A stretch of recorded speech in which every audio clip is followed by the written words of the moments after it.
James jostles with his jubblies, just joking in. Hello, I'm James Hamer-Morton. Derivative trading. What is derivative trading? That's a good question.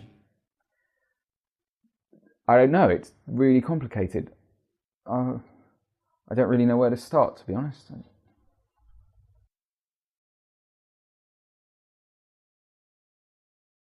Right, derivatives get their value from something else. If you have a derivative in apples, you don't necessarily have to own any apples. You can trade in something without actually having any of these things. And if that isn't the stupidest thing I've ever heard, I don't know what is.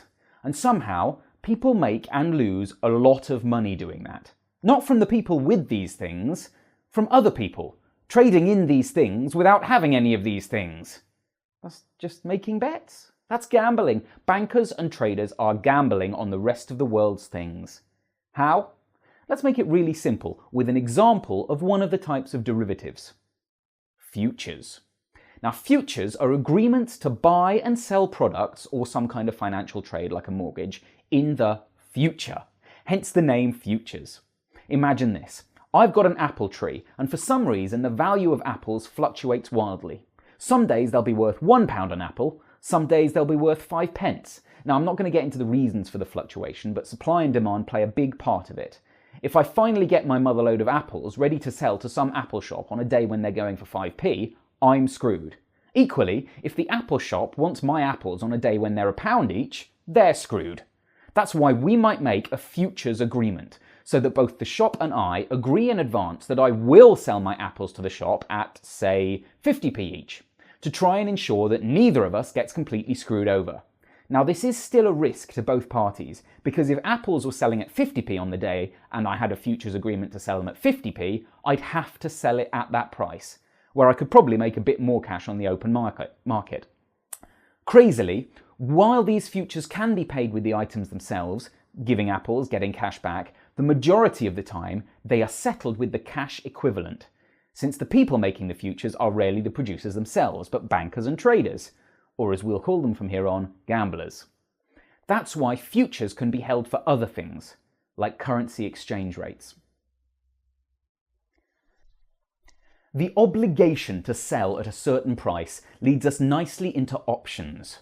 Options are the same as futures, but the holder only has the option to sell or buy at the price indicated. If I held the option to sell my apples at 50p, that's a pair, then it's a safety net in case the price goes below 50p. If it goes up, I can choose. I have the option to sell at the marked price. If I have the option to sell my apples at 50p, i.e. I have the choice if I sell or not, it's called a put. If the option was with the person buying my apples, it would be a call. These options are basically betting on a price of item or stock going up or down. A put, an option to sell at a set price, is a bet on the stock going down. So if I have the put option to sell my apples at 50p, yet the value goes down, I benefit by being able to sell my apples at the higher price. Screw you, shop. You're buying my apples at a pre-agreed rate that I'm happy with. How'd you like them apples? A call, the option to buy at a set price, is a bet that it'll go up in price. So those apples will be worth more money than the money the buyer is going to be able to pay for it.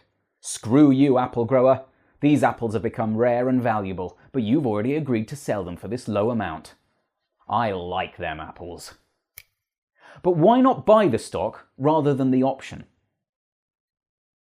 Because it's cheaper. Now, why are they called call and put? For no reason. Moving on.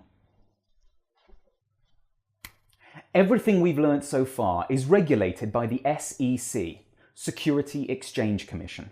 So while there's a risk in the options being a bad decision, since it's regulated, there's no risk of someone defaulting on their payments or being unable to hold up their side of the contract. An alternative to futures is forwards, which is the same thing but just unregulated, which means it's normal people with normal sanity. That fruit vendor's shop goes bankrupt or was burnt down by an angry banana seller, I probably won't be banging on his home address looking for compensation. They are private agreements, not publicly traded. So, in fact, if I were to make an agreement with my Apple shop that would more likely be a forward rather than a future, giving more evidence that futures are just a way of financially minded people making an industry out of nothing. And probably screwing us all over while they do it. I don't know. I don't understand it well enough. But in my experience, if there's something that seems overly complicated for no reason, it's hiding something. Sneaky derivatives.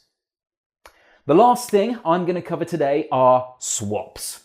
No, it's not when I'm in the playground offering my Action Man for that toy gun as a swap. It's a lot more complicated than that. But fortunately, we can explain it a lot more easily.